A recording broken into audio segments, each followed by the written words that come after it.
Bonjour, aujourd'hui je reviens pour faire la deuxième partie de la vidéo sur le programme d'économie générale. Dans la vidéo, la première et la deuxième partie pour les deux filières, sciences économiques et sciences de gestion comptable. Aujourd'hui, on va essayer de voir la partie 3 et partie 4 du programme.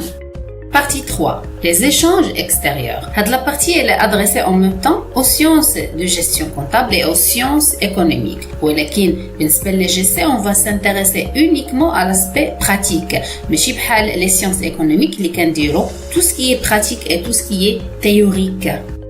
Cette partie est composée de deux chapitres. Les fondements théoriques, la mesure et l'analyse des échanges extérieurs. Chapitre 2. L'ouverture de l'économie. Chapitre 1. Les fondements théoriques, la mesure et l'analyse des échanges extérieurs. Le chapitre fait deux séquences. Les fondements théoriques, les renchoufoufira le protectionnisme et le libre-échange. La séquence est destinée uniquement aux sciences économiques, les sciences de gestion comptable. Séquence 2, mesure et analyse des échanges extérieurs, les outils de mesure et les indicateurs.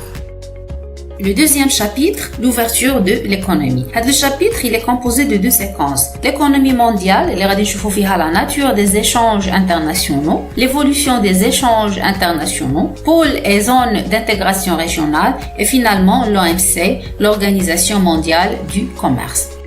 La deuxième séquence, l'économie marocaine, l'analyse de l'économie marocaine ainsi que ses perspectives.